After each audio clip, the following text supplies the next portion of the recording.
मेरे प्यारे दोस्तों, अगर आपने अब तक चैनल को सब्सक्राइब नहीं किया है तो सब्सक्राइब कर लें।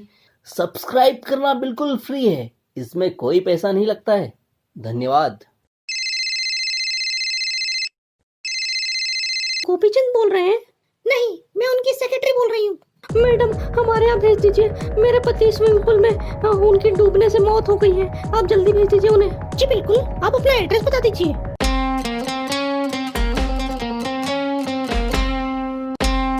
गोपीचंद स्पॉट पर पहुंचता है।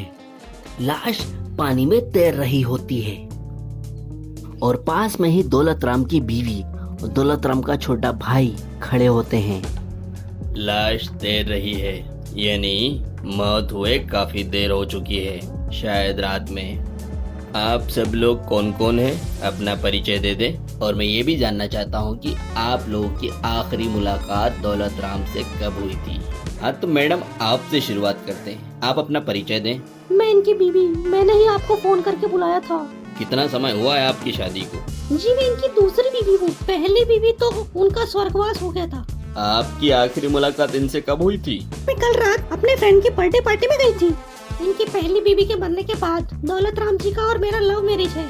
हाँ जी, आप कौन? आपके इनसे क्या रिलेशन है? सर, मैं इनका छोटा भाई हूँ। मेरा नाम धनी राम है। इन्हें किसने मारा होगा सर? आपकी आखिरी मुलाकात इनसे कब हुई थी? सर, मैं तो कल सुबह ही इनसे मिल पाया था। रात को ऑफिस से आने में लेट हो गया था तो सीधे ही अपने कमरे में चला गया था। रात में भैया से मुलाकात ही नहीं हो पाई। अच्छा ठीक है, अपना स्टेटमेंट लिखा देना। तुम कौन हो, यहाँ काम करते हो? जी साहब, नमस्कार साहब। कि कौन मारा होगा मेरे मालिक को? तुम्हारी आखिरी मुलाकात कब हुई थी सेठ दौलतराम से? तुम तो सबसे आखिरी में सोते होंगे।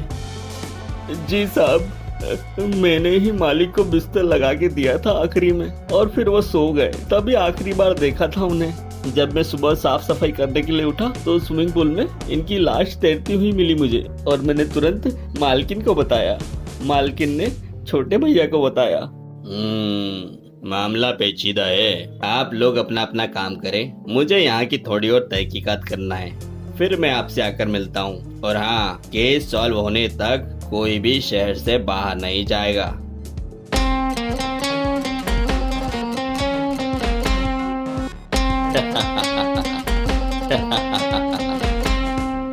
परी, यहाँ आओ। हमें कुछ चीजों के सैंपल कलेक्ट करके फॉरेंसिक के लिए भेजना होगा। जी सर, मैंने पहले ही 108 पर फोन कर दिया था। 108 वाले आके सैंपल कलेक्ट करेंगे। सैंपल कलेक्ट करना तुम्हारा काम है। नहीं सर, वो तो मुझे भी पता है।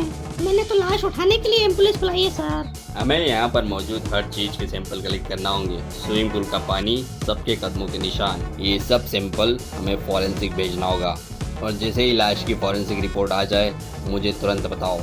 ओह सर, आप कितने स्मार्ट हैं, इसलिए मैंने आपके अंडर ट्रेनिंग ले रही हूँ। एक दिन मैं भी अपने देश के लिए जान दूंगी सर, और मेरे नाम पे चौराहे होंगे, सड़कें होंगी, और एक दिन का अवकाश मेरे नाम पे घोषित होगा सर।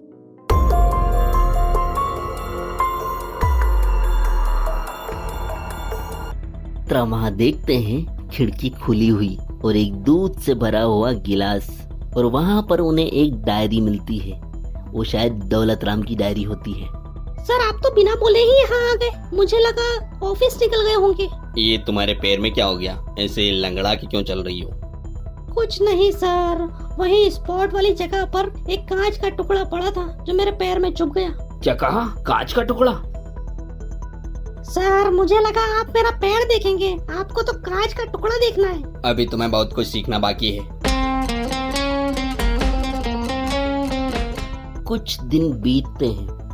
सर, ये रही फॉरेंसिक रिपोर्ट आ गई।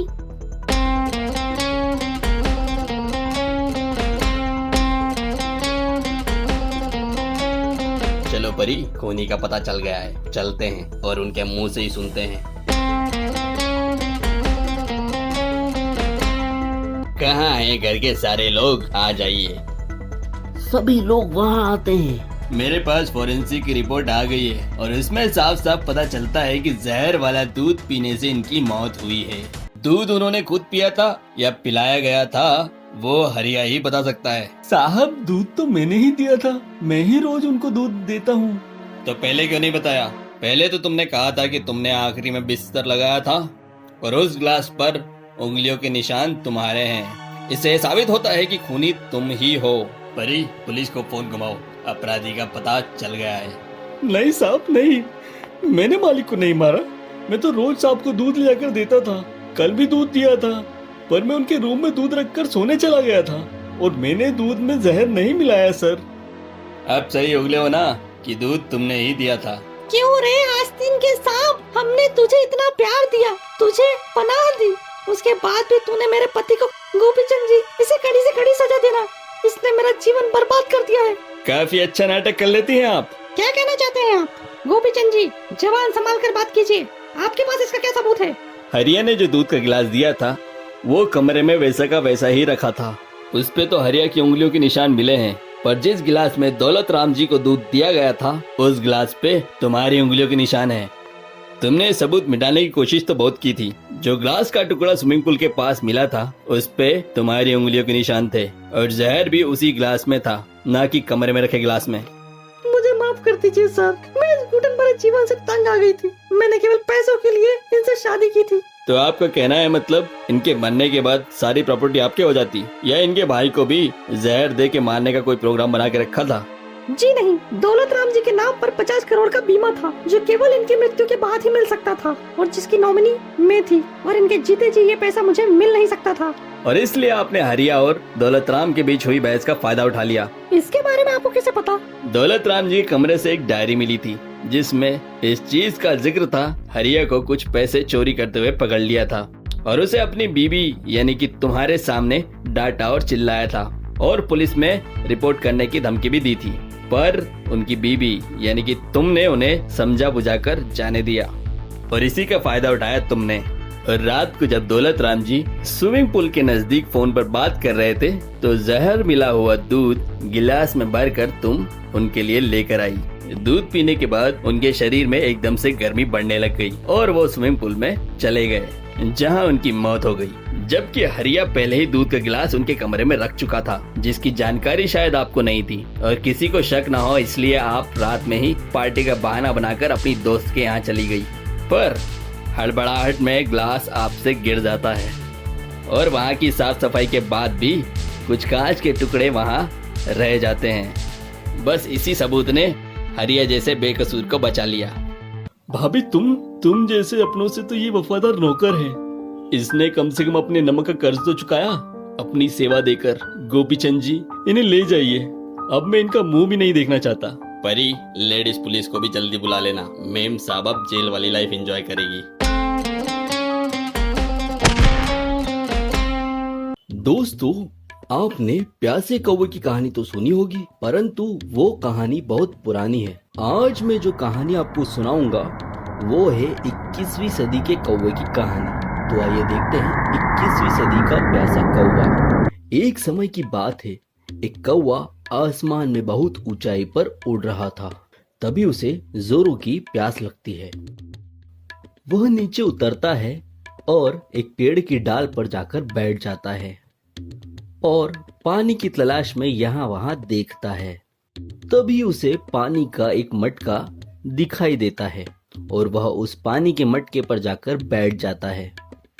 वह मटके में झांककर देखता है तो पानी काफी नीचे दिखाई देता है, परंतु उसने भी अपने परदादा की कहानी सुनी हुई होती है। वह भी पास में पड़े कंकर और पत्थर मटके में डालना शुरू कर देता है। कुछ ही देर में मटके का पानी ऊपर आ जाता है और वह बड़े आराम से पानी पीता है। ज्यादा मेहनत हो जाने से वह पानी ज्यादा पी लेता है और उसका पेट फूल जाता है। इस फूले हुए पेट से तो उड़ भी नहीं पाऊंगा। वह सोचता है आगे की यात्रा आरंभ करने से पहले थोड़ा सा आराम कर लिया जाए और वह नजदीक में ही आराम करने लगता है। आराम करते करते उसकी नींद लग जाती है। जब वह सो रहा होता है तो वहां पर एक और प्यासा कौवा आता है। वह भी उस मटके को देखकर उस पर जाकर बैठ जाता है। वह देखता है इसमें तो पहले से ही किसी ने पत्थर डाल के रखे हैं और पानी का स्तर वापस नीचे कर दिया है। अगर मुझे पानी पीना है तो शायद और पत्थर डालने पड़ेंगे। वह भी जमीन पे पड़े पत्थरों की तरफ जाता है और वहीं पर एक स्ट्रॉ पड़ी रहती है। फिर उसके दिमाग में एक विचार आता है, अगर मैंने और पत्थर डाले तो हो सकता है पानी ऊपर आए या ना आए, या मटका ही पत्थरों से भरा जाए और पानी नीचे ही रह जाए। मैं इस स्ट्रॉ का इस्तेमाल करता हूँ, ज्यादा मेहनत भी नहीं करना पड़ेगी और पानी भी मजे से पी लूंगा। वह स्ट्रॉ उठाता है और मटके में जाकर स्ट्रॉ से पानी पीने लगता है। जब वह स्ट्रॉ से पानी पी रहा होता है तो उसकी आवाज से पहला कौवा जाग जाता है। वह देखता है मटके पर एक और कौवा स्ट्रॉ से पानी पी रहा होता है। वह देखकर चकित रह जाता है। कौवा उसे देखता ही रहता है और दूसरा कौवा पानी पीकर आगे की यात्रा पर निकल जाता है। पहला कौवा उसे देखता ही रह जाता है। यह विचार मेरे मन में क्यों नहीं आया? अगर मैं भी स्ट्रॉ का यूज करता तो इतनी मेहनत ना करना पड़ती। वो तो आया, स्ट्रॉ से पानी पिया और आगे भी निकल गया। मेरा दिमाग क्यों नहीं चला? तो दोस्तों, यह है 21वीं सदी का कौवा। हमारी स्थिति भी कुछ ऐसी ही है। आजकल जमाना बहुत तेजी से आगे बढ़ रहा है, इसलिए आपको आपकी बुद्धि का इस्तेमाल करना होगा। कहाँ इस्तेमाल करना है और किस दिशा में इस्तेमाल करना है, यह आना बहुत आवश्यक है।